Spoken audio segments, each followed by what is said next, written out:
Fala, galera bonita do nono ano, tudo bem com vocês? Por aqui a professora Letícia, de língua portuguesa, para mais uma aula. E na aula de hoje, pessoal, eu estou super empolgada, porque é um assunto que eu amo. Nós vamos falar de literatura. E falando, sobre literatura, nós vamos fazer uma viagem histórica. Porque uma vez que falamos de literatura, falamos também de história, tá certo? E a escola literária que nós estudaremos hoje é o romantismo. Pessoal, o que vocês entendem por romantismo? Ah, professora, romantismo é o mesmo que romântico, que histórias de amor, paixões arrebatadoras? É. Pode até ter histórias assim, mas o romantismo, ele não trata especificamente disso. Então, se nós dissermos que um romance é romântico, nós não estamos cometendo um pleonasmo. Pleonasmo é aquela repetição desnecessária que a gente faz.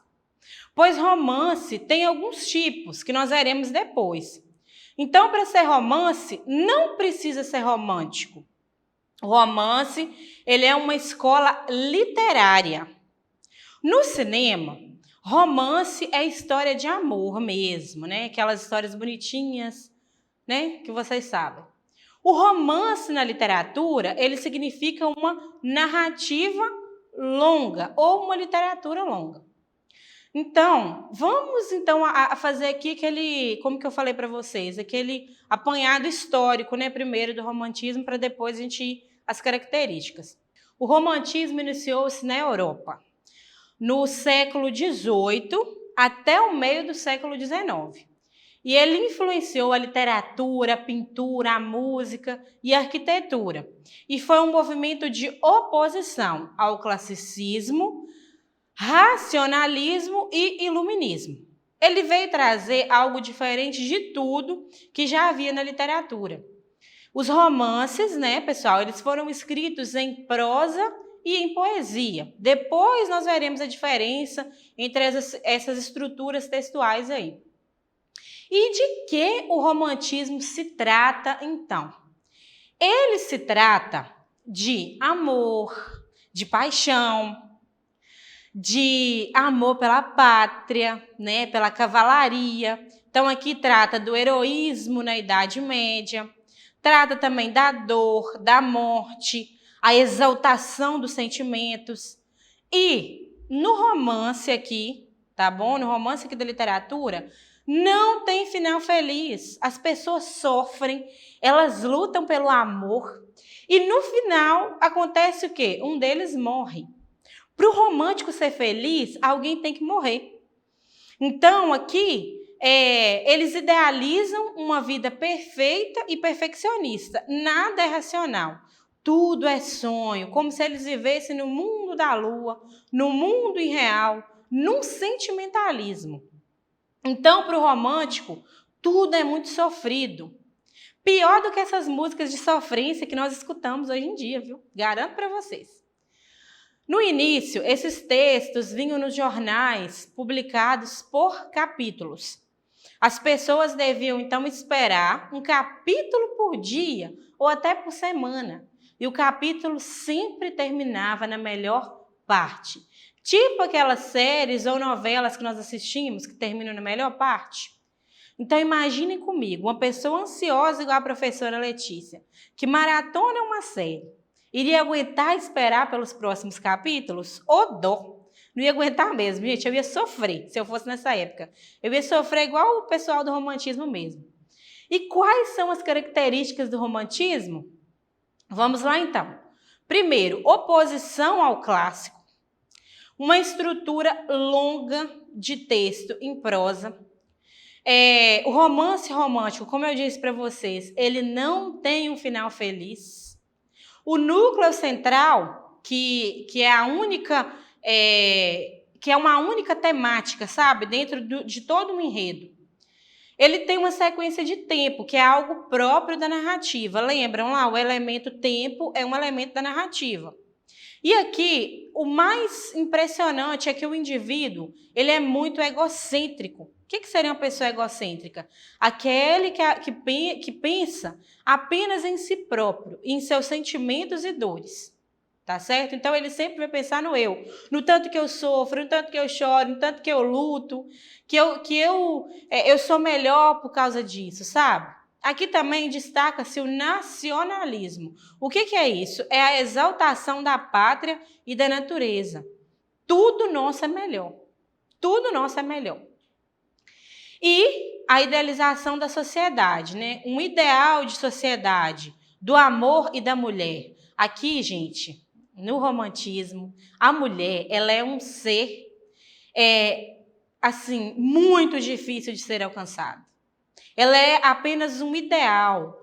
O homem, ele vive um amor extremamente platônico. Então, aqui, a figura da mulher ela é muito exaltada nesse sentido, que é aquela mulher que o homem luta muito para tê-la, mas no final acaba dando alguma coisa errada. É sempre assim aqui no romance. E aqui também é muito legal que tem a criação de um herói nacional. Aí nós precisamos entender uma coisa, que aqui no Brasil, esses heróis nacionais, eles foram os índios, né? E na Europa foram os cavaleiros medievais, tá certo? Aqui no Brasil não teve, né, essa época medieval, mas os índios então foram colocados como os principais heróis. O sentimentalismo e a valorização dos sentimentos, assim, é algo absurdo, como eu já disse para vocês. O sentimento é muito exagerado aqui. E nós percebemos também traços de uma saudade da infância e também uma fuga da realidade. Esse pessoal do romantismo, eles não eram instalados na realidade. Eles só viviam, parece que eles viviam só pensando no amor mesmo, nas coisas de amor. E não pensavam, né, apesar da trama ter, por exemplo, heróis nacionais, exaltação da nacionalidade e etc., sempre eles viviam de ideais, eles não viviam uma vida pautada no real, no que estava acontecendo na sociedade, né, naquele momento. Tudo bem que a literatura, mais para frente vocês verão, ela reflete traços de uma época, mas aqui, né, nessa época, os escritores de romance, eles viviam mesmo nesse mundo paralelo, que é o mundo da imaginação aí. E nós vemos também aqui a aparição da burguesia e da corte, né? São muitos personagens que aparecem que são burgueses ou são membros da corte. Então, vamos lá, continuando, né, o nosso contexto histórico aqui para vocês compreenderem melhor o estilo aí da escrita desses autores do romantismo. Então, vamos lá, pessoal. Próximo tópico aqui é a necessidade, né, de compreendermos que existe um romantismo em Portugal. E esse romantismo em Portugal, ele foi iniciado no ano de 1836. Só que é depois, bem depois, que ele é trazido para o Brasil. Então, as escolas literárias, elas aconteceram lá primeiro e depois elas vieram para o Brasil e foram adaptadas à realidade do povo brasileiro. Como assim, professora? Que história é essa de acontecer lá primeiro e depois vir para cá? Como eu disse, toda escola literária reflete a literatura, né? E os traços de uma época. Ela retrata uma época. O romantismo em Portugal, ele surge num momento de luta entre liberais e conservadores. E outro ponto é que Dom Pedro tinha acabado de renunciar no Brasil para tentar um trono em Portugal. E há também, nessa época, uma insatisfação econômica, política e social. E acontece, nessa mesma época, a Revolução Francesa e ainda tem um início de independência no Brasil. Então, além disso, né, além desses fatores todos influenciarem, nós temos outro ponto. O romantismo ele sofre influências do byronismo. O que é isso? Vem de Lord Byron, que é um escritor inglês, que ele cultua o fantástico, o egocentrismo, ele fala muito do mal do século e ele fala da era medieval, só que ele traz traços também de religiosidade, que é outro ponto que a gente vai ver aqui no romantismo. Então, em Portugal, nós temos os principais autores. Nós temos Almeida Garré, Alexandre Herculano, né?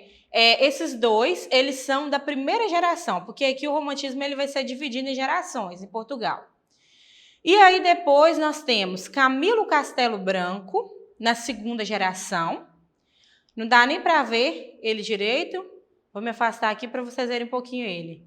Aqui, eu apontei para o lado errado. Aqui. Mais ou menos, pessoal, não deu muito certo isso, mas vocês entenderam que é Camilo Castelo Branco. E nós temos Júlio Diniz, na terceira geração. Ele deu para ver melhor, olha só. Deu para ver melhor, né? Pois é, Júlio Diniz na terceira geração aí. E de que forma acontecia isso, então, no Brasil? É isso que nos interessa mais, saber como que aconteceu aqui no Brasil. Com as mesmas características de Portugal, mas com uma diferença. Os heróis de Portugal eram aqueles cavaleiros medievais que eu falei para vocês. E aqui no Brasil, os heróis retratados no nosso romance, eles eram os índios.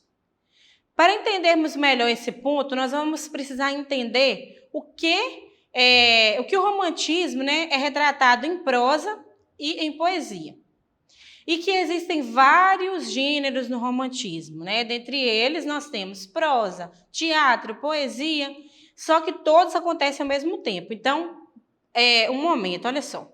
Romantismo é uma escola literária que acontece em determinada época, mas com diferentes formas de escrita. Então, existiam vários gêneros literários escritos no formato de um romance. Então, vamos então, primeiro aqui, ao romance poesia. Ele é dividido em 3 gerações. A primeira geração, ela é nacionalista ou indianista. Ela acontece entre 1836 e 1852. O que acontece aqui? A construção de um herói nacional. Então, na Europa vai ser o cavaleiro medieval, né? E aqui no Brasil serão os índios. É como se fosse, gente, o índio aqui, ele é aquele índio massa, top. Ele é tipo um Thor dos índios. É o cara exagerado. Não é qualquer índio. É o top dos tops, sabe? Ele é bravo, guerreiro, empoderado, que luta bravamente. Eles não são ingênuos e nem bobos, nem inocentes. Aqui, o índio ele é herói mesmo, tá? Nessa época do romantismo. Ele é retratado assim, como um herói mesmo nacional. E os principais escritores da primeira geração são os 2 Gonçalves. Eu nem vou tentar apontar aqui para uma para outra, não, mas tem o nome deles aí. O Gonçalves de Magalhães, ele traz o romantismo para o Brasil, com as obras Suspiros Poéticos e Saudades, e também com a obra Confederação dos Tamoios. E nós temos o Gonçalves Dias, que ele é mais famoso aí, porque ele vai fazer o quê? Ele vai espalhar o romantismo na primeira geração, com as suas obras líricas, medievais e nacionalistas. Então, o Gonçalves de Magalhães, ele traz o romantismo. E o Gonçalves Dias, ele espalha o romantismo. Então, são 2 Gonçalves, cada um aí com a sua função no romantismo aqui. Então, vamos lá. Quais são as características da primeira geração? Exaltação da natureza, religiosidade, exaltação dos índios, um sentimentalismo extremamente exagerado. Aqui, né, o nacionalismo, a linguagem ela é coloquial, ou seja, é uma linguagem mais próxima das pessoas, tá certo? E aí, a gente passa, então, para a segunda geração. Então, quais são, né? Vamos ver quais são os principais escritores e como que ela é chamada. A segunda geração, pessoal, ela é chamada também de ultrarromântica. E ela traz essa fuga da realidade, traz o sentido de morte. O foco é morrer. Aqui nós temos também sonhos e devaneios, né? Aquele amor platônico, aquela mulher inatingível que nunca vai querer o cara. Mas quando o cara finalmente chega perto, um dos dois acaba morrendo. Já falei isso para vocês, né? Tem aqui uma vida desregrada, de bebedeiras infinitas e dor de cotovelos eternas. Que, igual eu falei para vocês no início, esses cantores sertanejos de hoje perderiam para os escritores do ultrarromantismo aí. E quais são esses escritores? Vamos ver aqui quais são eles? Primeiro, nós temos o Álvares de Azevedo, depois nós temos o Fagundes Varela, Cassimiro de Abreu e Junqueira Freire. Eu acho que desses aí vocês ouviram mais falar no Cassimiro de Abreu, né? Que eu acho que... E o Álvares de Azevedo também é muito famoso. Mas todos eles são muito importantes, mas acaba que um ou outro a gente escuta mais. E na terceira geração, nós temos um retrato social. Liberal ou condoreiro. O que é condoreiro? É o mesmo que uma defesa social ou igualitária. Finalmente, né? Finalmente, alguém dessa geração romântica enxerga a realidade e sai de si para registrar os sofrimentos das pessoas daquela época. E não apenas os egoísmos de si e seus amores impossíveis. Mas isso se dá porque aqui na terceira geração já é o final do romantismo para começar o quê? O realismo, né? Que eu não vou falar dele agora, mas é realismo porque sai desse ideal romântico e passa verdadeiramente para a realidade, por isso que é realismo, tá certo? E aqui é tratada, então, a causa do abolicionismo, com Castro Alves, por exemplo, em sua maior obra, que se chama Navio Negreiro. Com certeza, vocês já ouviram falar, né, de Navio Negreiro, que é uma obra muito importante do Castro Alves. É preciso entender que prosa e poesia, pessoal, foram escritas em paralelo, ou seja, ao mesmo tempo. Cada autor escrevia, então, numa estrutura textual. Alguns escreviam em prosa e outros em poesia, mas no mesmo estilo e com as mesmas características próprias do romantismo. Qual a diferença, então, de poesia e de prosa? É isso que nós vamos ver agora, porque são realidades, né, são estilos de escritas diferentes. A poesia, ela é verso e estrofe. Ela é a liberdade de espaço e expressão. É a arte da escrita livre. Então, a poesia ela vai aparecer dessa forma que vocês estão vendo. Em versos, né? E esse conjunto de versos forma uma estrofe. Enquanto a prosa, ela é escrita de uma margem a outra. Linhas e parágrafos. E a prosa, ela não tem gerações, mas ela tem tipos de romance. Então, aqui na prosa, nós não vamos chamar de gerações, nós vamos denominar como tipos. Então, o primeiro deles, né, aí eu vou trabalhar com eles em dupla, para vocês entenderem. O indianista e histórico. Indianista, porque é no início da formação do povo brasileiro. Então, ele vai tratar do quê? Da colonização. E aí, o principal nome que nós temos aqui, né, é José de Alencar, com o Guarani e Iracema. E quando que ele é histórico? Quando é um passado mais recente. Aí eu tenho quem também? José de Alencar. Então, José de Alencar vai tratar do indianista e do histórico, tá certo? Nós temos também o regionalista e o urbano, né, que são opostos. O regionalista, ele retrata o interior do Brasil, a preservação dos valores, tá bom? E aí nós vamos trazer daquele povo tradicional mesmo, em obras como, por exemplo, Inocência e a Escrava Isaura. Com certeza vocês ouviram também muito sobre a Escrava Isaura, que virou até uma novela, né? Aqui no Brasil. E nós temos o urbano, que trata da corte, da capital, que na época era o Rio de Janeiro, trata da modernidade, dos valores novos. Então, um é oposto ao outro, mas são escritos aí, né, praticamente na mesma época. Então aqui, o que a gente percebe, gente?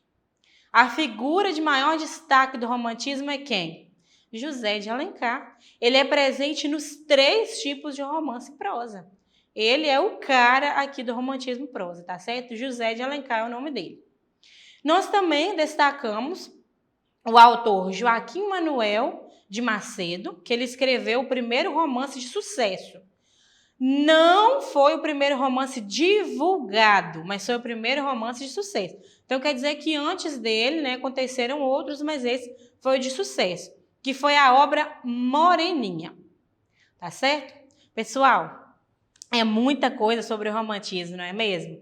Mas vale a pena estudar sobre esses assuntos, pois nós temos a oportunidade de conhecer melhor as influências da nossa arte, literatura. E eu espero que vocês também tenham gostado da aula de hoje, da mesma forma que eu gostei de trazer esse conteúdo para vocês, né? E espero também que vocês leiam algumas das obras que eu mencionei aqui, porque elas são maravilhosas. E agora é com vocês, estudantes. Para fazer as atividades na nossa plataforma, acessem smedgv.com/aluno ou aponte a câmera do seu celular para a imagem que aparece no canto da tela. Reveja nossas aulas no YouTube, se inscrevam no nosso canal e deixem o joinha. Isso é muito importante. E vocês já sabem, nos encontramos na próxima aula.